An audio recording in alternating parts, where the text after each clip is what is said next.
Hello, I'm Gregory Khan, developer of Glassleaves. In this video, I'll be introducing you to some of the get procedures in the context of doing some initial or basic text analysis. So the text I'll be using is the sample text that I'll probably end up using for every video if I can.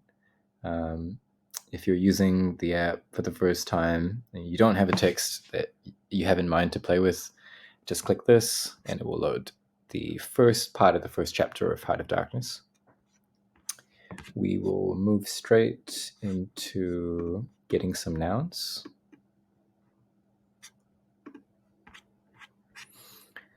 Nouns refer to things.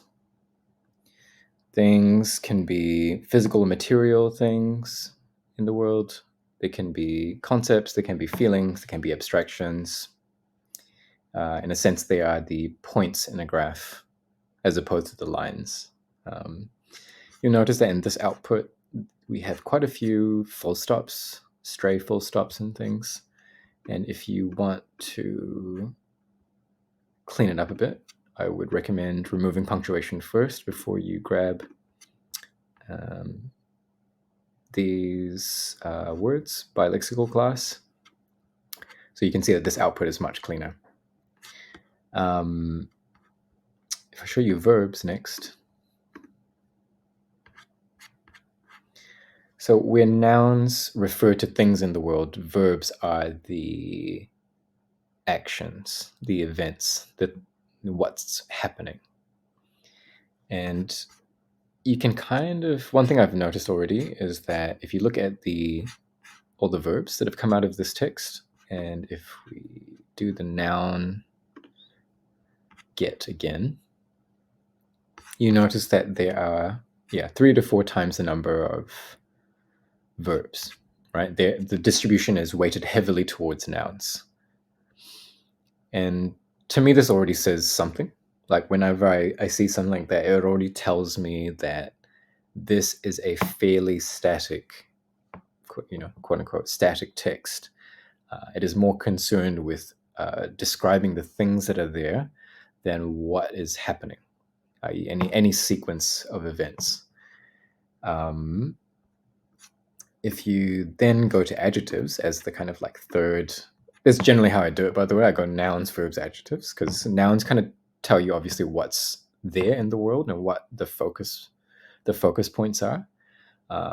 Verbs, what's happening. And then the adjectives, of course, modifying nouns.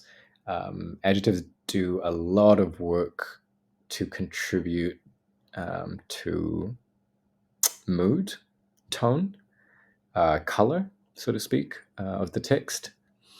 And often, after looking at the nouns and the verbs, looking at the adjectives kind of give you a pretty good sense of like what the feel is, what the vibe is, what the mood is.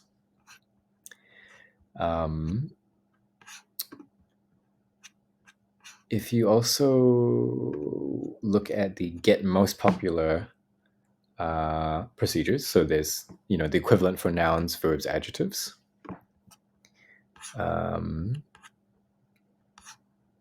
It will show you what the most popular, most frequently used words are of that lexical class, and the most popular one will be at the beginning. Again, this will give you some insight into, okay, these are the main focal points for the text, and it'll give you a sense of what's being prioritized. Again, because this is like a noun-heavy, adjective-heavy text, you can say that it's more photographic, or it's like a film still. It doesn't have as much progression as perhaps other parts of this book might. Especially with the introductions of books, it's a pretty common pattern to observe. I'm not going to go into actually attempting a close read of this text, but I just wanted to gesture towards like what kinds of insights you might be looking for with looking at the 3 classes. Obviously, there are more lexical classes than nouns, verbs, and adjectives, but those arguably are the meat and bones of any text, and quantitatively speaking, will form the bulk of every text. So that's often how I like to sit down and start looking at something that I like. And in the next video, I'll actually talk more about how you play with text to get ideas, some more surprising lines to actually write with. So if you're a poet or writer and you're just looking for ideas, you want surprising images or lines, the next video will probably be more interesting for you. This video, I just wanted to show you how easy it is to get some basic data for launching an investigation to a text.